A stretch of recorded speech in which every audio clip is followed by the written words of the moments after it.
Yang kedua, bila datang tetamu, apa dia? Jamu makan.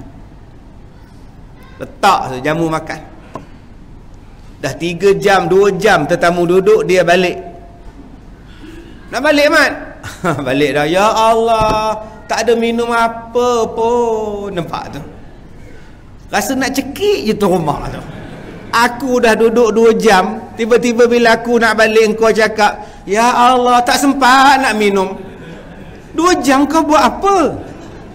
2 minit patut dah sampai air. 2 jam. Ni perangai orang kita, tuan-tuan. Serupalah kalau meninggal. Berapa ramai kalau meninggal orang sakit? Din, Pak Tempe dah meninggal, Din. Inna lillahi wa inna ilaihi raji'un. Bila? Pukul 12 tengah hari tadi. Ya Allah, tak sempat aku ziarah dia. Cadangnya petang ni nak tengok. Padahal Pak Mat Tempe dah 6 bulan terlantar, tuan-tuan. 6 bulan kau buat apa? Tiap-tiap hari lalu depan rumah dia, kau tak ziarah pun. Hari ni dia meninggal. Ya Allah, cadangnya petang ini aku nak pergi tengok. Kalau tak mati Pak Mat Tempe tu, petang tu pun tak datang ni, tuan-tuan. Ni perangai orang kita. Yang ketiga, tunjuk dia mana kiblat. Tetamu datang rumah kita, tunjuk kiblat mana. Kau kalau nak semayang ni, Mat, kiblatnya straight je. Aku dah tanda dah nampak tanda ikut je ni. Jangan dia tanya pula, mana kiblat rumah kau, Mat? Kiblat ya. Hari tu mak aku datang belah sini, rasanya dia semayang. Kamu belah mana pula? Aku belah mana-mana boleh, kata dia. Astagfirullahalazim. Rupanya tak semayang, tuan-tuan. Huru-hara punya tuan rumah, tak adanya semayang. Yang keempat, tetamu datang rumah kita, tunjuk tandas mana. Jangan sampai dia tanya, nak tumpang tandas, tak payah, letak je dia. Tuan Haji, kalau nak ke tandas, saya tunjukkan. Itulah adab melayan tetamu. Tunjukkan, ini tandas Tuan Haji. Kalau Tuan Haji nak ke tandas, ini tandas straight je. Dapur tu belah kanan, dapur kiri aja masuk kanan. Kalau tandas tuan-tuan tu canggih terlebih, cakap kat dia. Sebab hari ni tandas canggih-canggih, tuan-tuan. Orang kaya semua tandas ni, ya Allah. Button saja banyak. Semua push belaka. Daripada kereta dia sampai ke tandas, semuanya push. Setengah orang dia tak tahu, tuan-tuan. Di rumah dia tandas cangkung. Mari rumah kita, tandas duduk dia menung. Kalau aku duduk atas tandas ni, siapa duduk sebelum aku, kata dia. Geli aku, kata dia. Lalah dia mencangkung atas tandas duduk tu. Tak kepecah tandas tu. Terbelah dua, tuan-tuan. Dengan punggung dia pun terbelah sekali. Ada tandas, tuan-tuan, yang Allah canggih terlebih. Macam baru ni saya pergi ceramah di Jepun, tuan-tuan. Canggih terlebih. Setengah jam saya duduk dalam tandas, duduk cari button. Tang mana aku nak tekan ni. Tak kena saja tau. Saya tekan yang ni, muzik keluar. Apa pula jamban lah ada muzik. Tekan yang ni pula, apa pula nak keluar lepas ni, tuan-tuan.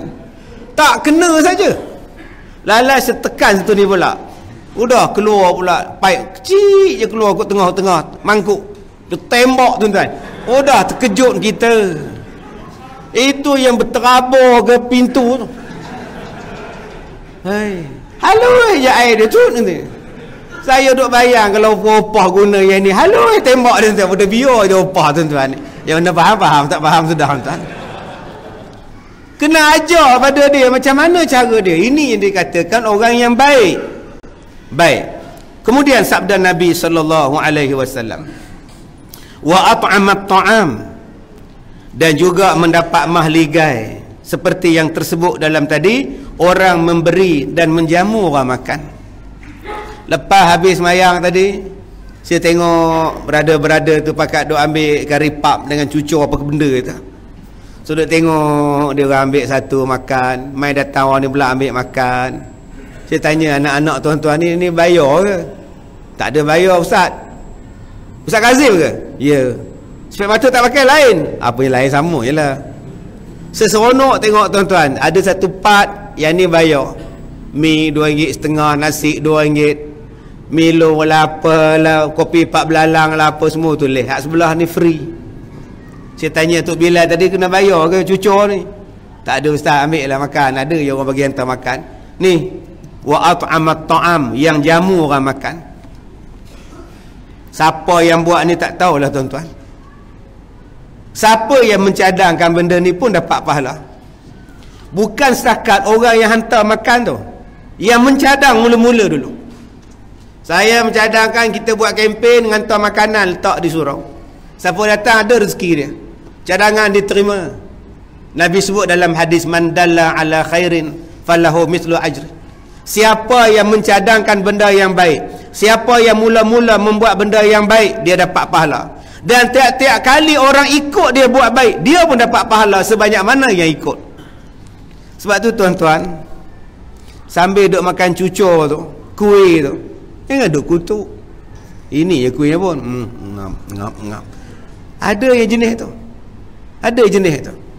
Tak ada ke tepung ubi ke apa ke, tak ada ke. Keripak je ngap, tapi telan 2 biji. Keripak-keripak pun 2 biji dia, balon dia. Perangai orang kita. Hari Jumaat apa orang hantar? Pisang. Berapa ramai yang sambil duk kupas pisang tu? Pisang je ke? Apple tak ada. Udah 2 biji pisang dia telan tuan-tuan. Dalam poket pun 2. Tapi duk ngutuk orang yang bawa pisang. Masa sujud pisang dia bergolek. Rabil firli waraham, dia nampak pisang dia. Aduh. Orang sebelah kelin, apa curi pisang nampak ni. Dia sujud lagi sekali, tangan dia duk gagah masuk. Bila bangun rakaat kedua elok je, Allahu akbar. Orang sebelah dia cari, hilang pisang. Ngira pisang tak habis-habis. Berterima kasihlah pada orang yang bawa pisang. Sekurang-kurangnya dia bawa pisang yang boleh dimakan. Kita berapa banyak bawa pisang yang tak boleh dimakan? Yang mana faham, tak faham sudah ngutuk orang tak habis-habis. Orang yang menjamu makan ni mewarisi syurga. Ingat senang tuan-tuan, dia pergi pasar, dia siang ikan, dia potong daging, dia tanak nasi, parut kelapa, cari santan lagi, nak masak dengan gas lagi, menitik air mata potong bawang, silap-silap luka tangan sebab nak masak untuk kita. Macam mana Allah tak bagi syurga pada dia? Kita hanya datang tadah tangan, baca doa makan. Itu pun setengah tak baca doa, setengah tak tadah tangan. Kenapa tak baca doa mat? Bid'ah. Apa tahlil-tahlil pula bid'ah. Tapi bila time makan, gini makannya. Tanya kat dia, tak makan ni tuan-tuan. Kadang-kadang kita kalau lauk sedap, doa panjang. Lauk pendek je, Allah malah barik lana fi ma razaqna wa kana tu. Kena lauk panjang, auzubillah nampak ni. Nampak benar rasuah tuan-tuan ni. Ya. Kadang-kadang kita tengok lauk, kalau nasi biryani tu elok tahlil ni. Ya, la ilaha illallah, la ilaha illallah tu kalau tahlil. Kalau lauk biryani, buka-buka je ya Allah, bihun goreng, la ilaha illallah. Nampak tuan? Yang mana faham, tak faham sudah.